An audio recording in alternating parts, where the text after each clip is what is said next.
मुख्यमंत्री झाल्यानंतर खरं तर त्याच कारणानं 6 वर्षांपूर्वी शिवसेना पक्षप्रमुख उद्धव ठाकरे विधान परिषदेत गेले. आता मुख्यमंत्रीपद नसलं तरीही त्यांनी विधिमंडळात असावं असा ठाकरे सेनेच्या मित्रपक्षांचा आग्रह होता. मात्र हा आग्रह मोडून त्यांनी अंबादास दानवेंच्या नावाला पसंती दिली खरी, पण त्यामुळे आता महाविकास आघाडीत बिघाडी होण्याची शक्यता निर्माण झाली आहे. दानवेंना शह देत काँग्रेसनं उमेदवार उतरवण्याची तयारी केली, त्यामुळे निवडणुकीची चुरस ही वाढणार आहे. राज्याच्या राजकारणात नेमकं काय घडतंय याचा आढावा घेणारा हा स्पेशल रिपोर्ट पाहूया. आमचे अंबादास दानवेजी हे विधान परिषदेवर जाणार आहेत. आदित्य ठाकरेंच्या सरप्राईज घोषणेनं महाविकास आघाडीत वादळ. मी सौभाग्यशाली की उद्धवजींची जागा जी सभागृहाची ती मला त्यांनी देऊ केली. मला असं वाटतं त्याच्यामुळे माझ्यावर आता फार त्याच्यापेक्षा जास्त जबाबदारी आलेली. महाविकास आघाडीची विनंती मातोश्रीच्या नजरेआड.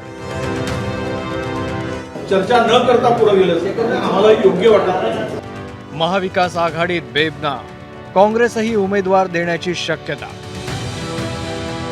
राज्यात पुढच्या महिन्यात होऊ घातलेल्या विधान परिषद निवडणुकीत अनपेक्षित ट्विस्ट आला. विधानसभेच्या संख्याबळानुसार महाविकास आघाडीचा एकच उमेदवार निवडला जाऊ शकतो आणि या जागेवर माजी मुख्यमंत्री उद्धव ठाकरेंनी पुन्हा विधिमंडळात जावं असा महाविकास आघाडीच्या नेत्यांचा आग्रह होता. महाविकास आघाडीचा चेहरा उद्धवजी होतेच आणि आहे, त्यामुळे उद्धवजी त्या ठिकाणी जर स्वतः जात असतील तर जरूर त्यांच्या जाण्याच्या अनुषंगानं काँग्रेस पक्ष हा सहानुभूतीपूर्वक विचार करेल. उद्धव ठाकरे लढत असतील तर आमचं काही म्हणणं नाही, पण त्याबरोबरच पुढची राज्यसभा येणार आहे त्यावरही चर्चा झाली पाहिजेत आणि उद्धव साहेब लढत असतील तर आम्ही समर्थनच करू. मात्र ठाकरे काही उमेदवारीवर आपले पत्ते उघड करत नव्हते. अखेर उमेदवारी दाखल करायला एक दिवस बाकी असताना आदित्य ठाकरेंनी अंबादास दानवेंचं नाव जाहीर केलं. उद्धव ठाकरे साहेबांनी पक्षप्रमुखांनी निर्णय घेतलेला आहे की आमचे अंबादास दानवेजी हे विधान परिषदेवर जाणार आहेत. महाविकास आघाडीकडून हे आमचे उमेदवार असतील. अंबादास दानवेजी हे विधान परिषदेवर जाणार आहेत. महाविकास आघाडीकडून हे आमचे उमेदवार असतील. आदित्य ठाकरेंनी ही घोषणा केल्यानंतर काही मिनिटातच पक्षाचे खासदार संजय राऊत यांनीही दानवेंचं नाव एक्स पोस्टवर जाहीर केलं. अंबादास दानवे हे शिवसेनेचे म्हणजेच महाविकास आघाडीचे विधान परिषदेचे उमेदवार असतील.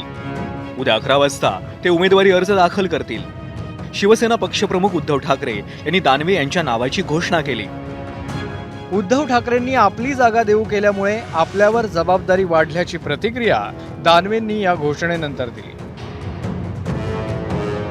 माननीय उद्धवजी ठाकरे साहेबांनी ही संधी मला देण्याचा निर्णय पक्षाने आणि माननीय उद्धवजी ठाकरे साहेबांनी घेतलेला आहे. निश्चित मी याआधी सभागृहात होतो. शेतकऱ्यांचे, कष्टकऱ्यांचे, सामान्य माणसाचे प्रश्न या निमित्तानं मी ऐरणीवर आणण्याचा प्रयत्न केलेला आहे. आणि मला वाटतं या संधीतून पुन्हा एकदा आत्ताच्या घडीला अशा पद्धतीनं सर्वसामान्यांसाठी लढा देण्याची आवश्यकता मोठ्या प्रमाणावर आहे आणि निश्चित तो लढा देण्यासाठी मी सक्षमपणे काम करण्याचा माझा पूर्णपणे संकल्प आहे.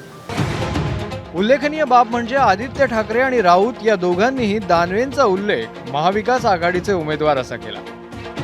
मात्र ही घोषणा करण्यापूर्वी मित्र पक्षांना विश्वासात घेतलं होतं का असा प्रश्न उपस्थित झाला काँग्रेसच्या भूमिकेमुळे. हा उमेदवार एकमतानं जाहीर झालेला नाही असं सांगतानाच आता काँग्रेसही उमेदवार देऊ शकेल अशी घोषणा मुंबई काँग्रेसचे माजी अध्यक्ष भाई जगताप यांनी केली. काँग्रेस पक्ष महाविकास आघाडी हा विषय मोठा आहे, हा इतका तकलादू विषय नाही. आणि जेव्हा मी हे स्पष्टपणे सांगितलं की आमचे प्रांताध्यक्ष सकपाळ साहेब हे दिल्लीलाच आहे, माझी जी माहिती आहे ती अशी आहे की काँग्रेस पक्ष कदाचित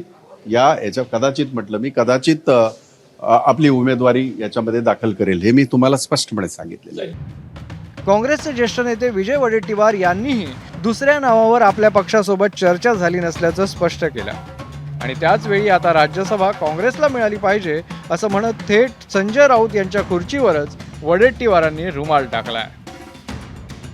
हे जे काही नाव पुढे आलं आमच्याबरोबर चर्चा न करता किंवा पुढचे उद्या राज्यसभा येणार आहे त्या संदर्भात सुद्धा स्पष्ट खुलासा होणे आवश्यक होतं.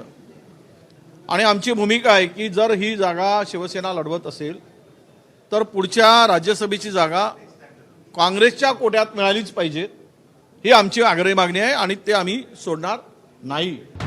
योगायोगानं काँग्रेस प्रदेशाध्यक्ष हर्षवर्धन सपकाळ बैठकीसाठी दिल्लीतच होते आणि त्यांनी पक्षाच्या ज्येष्ठ नेत्यांशी याबाबत चर्चा केली. उद्धव ठाकरेंसाठी आग्रही असलेल्या शरद पवारांच्या राष्ट्रवादीनेही अंबादास दानवेंच्या उमेदवारीवर आपले पत्ते झाकूनच ठेवले. माझ्या पक्षाची भूमिका मी माझ्या लेवलला त्या ठिकाणी घेऊ शकणार नाही.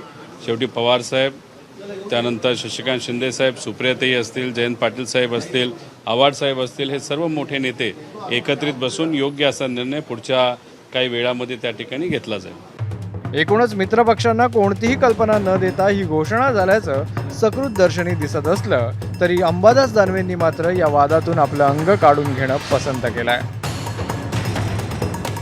मी पक्षाचा नेता आहे का? मी उमेदवार आहे. काँग्रेसशी बोलणं वगैरे वगैरे वगैरे, मी तुम्हाला महाविकास आघाडीचा उमेदवार आहे मी सांगतो, आणि मग तुम्ही म्हणतात काँग्रेसशी बोलणार आहेत का? आता ही जबाबदारी पक्ष नेतृत्व करेल ना, मी थोडी करणार. पक्ष नेतृत्वाने केल्यानंतर या सगळ्या गोष्टी संजय राऊत साहेबांचं ट्विट बघा, महाविकास आघाडीचे उमेदवार म्हणजे आम्ही काँग्रेसशी बोललोच असेल ना. त्याने आधीच जाहीर केलं होतं, एक लक्षात घ्या की मी पुन्हा निवडणूक लढणार नाही. त्यांनी निरोपाचं भाषण करताना सांगितलं होतं आणि एका पक्षाच्या कार्यकर्त्याला त्याने आपली जागा दिली. एक चांगली परंपरा आणि पायंड आहे. अंबादास दानवे विरोधी पक्ष नेते होते, उत्तम काम करतात. मराठवाड्यात त्यांचं संघटनात्मक काम आहे, त्याच्यामुळे योग्य निवड झाली. पाठिंबा देईल का? उमेदवारी देण्याची तयारी देत आता दिल्लीला पण गेलेले. दिल्लीतल्या हायकमांडशी आमचंही बोलणं झालंय. ठाकरेंच्या शिवसेनेनं उद्धव ठाकरेंऐवजी अंबादास दानवेंना उमेदवारी जाहीर केल्यामुळे विधान परिषद निवडणुकीचं गणित बदललंय. एकीकडे ठाकरेंचे मित्रपक्षच उमेदवार उतरवण्याची तयारी करत असताना आता भाजपने देखील अतिरिक्त उमेदवार देण्याची शक्यता वर्तवली जाते. भाजप आणि राष्ट्रवादीकडे अतिरिक्त मतं आहेतच, शिवाय महाविकास आघाडी फाटाफूट झाली तर त्याचा फायदा घेऊन सर्वच्या सर्व उमेदवार महायुतीचे निवडून आणण्याचा प्रयत्न केला जाऊ शकतो. दानवेंच्या उमेदवारीची घोषणा ही महाविकास आघाडीसाठी सरप्राईज होती की ठाकरे सेनेसाठी, असा प्रश्न निर्माण झालाय. कारण सकाळी 9:30च्या आसपास संजय राऊत यांनी आपल्या पक्षाचा उमेदवार उद्याच समजेल असं ठामपणे सांगितलं होतं. मात्र त्यानंतर 5-5.5 तासातच आदित्य ठाकरेंनी मीडियासमोर येऊन दानवेंचं नाव थेट जाहीरच करून टाकलं. आमचा एक उमेदवार आहे, उद्या अर्ज भरायचा आहे, उद्या 11 वाजता आपल्याला कळेल कोणाला अर्ज भरता. तिथे गेल्यावरच तुम्हाला कळेल पायरीवर. मी पहिला माणूस आहे सांगणार आहे की त्याने विधिमंडळात पुन्हा जायला पाहिजे. त्यानंतर काँग्रेसचे प्रांताध्यक्ष हर्षवर्धन पाटील असतील, सुप्रिया सुळे असतील, या सगळ्या प्रमुख नेत्यांनी त्यांना ही विनंती केलेली आहे. उद्धव ठाकरे साहेबांनी पक्षप्रमुखांनी निर्णय घेतलेला आहे की आमचे अंबादास दानवेजी हे विधान परिषदेवर जाणार आहेत. महाविकास आघाडीकडून हे आमचे उमेदवार असतील. अंबादास दानवेजी हे विधान परिषदेवर जाणार आहेत. महाविकास आघाडीकडून हे आमचे उमेदवार असतील. काँग्रेस आणि शरद पवारांची राष्ट्रवादी उद्धव ठाकरेंसाठी आग्रही असतानाही त्यांनी विधान परिषद निवडणुकीतून आपलं अंग काढून घेतलं. हे करतानाच अखेरच्या क्षणापर्यंत वाटही पाहिली. ठाकरेंना विधान परिषदेत जाण्याची इच्छा नव्हती, तर त्याची कल्पना त्यांनी आधीच काँग्रेस आणि शरद पवारांच्या पक्षाला का दिली नसावी असा प्रश्नही आता विचारला जातोय. या धक्कातंत्रातून ठाकरेंनी आपल्या मित्रपक्षांना नेमका कोणता संदेश दिलाय? राज्यातल्या बदलत्या राजकीय समीकरणांची ही नांदी मानायची का, असे प्रश्नही या निमित्ताने उपस्थित होत आहेत. शरद पवारांच्या उमेदवारीमुळे अलीकडेच झालेल्या राज्यसभा निवडणुकीभोवती वलय होतं. मात्र सर्व सहमतीनं ती निवडणूक बिनविरोध झाली आणि राजकीय ड्रामा बघायला मिळाला नाही.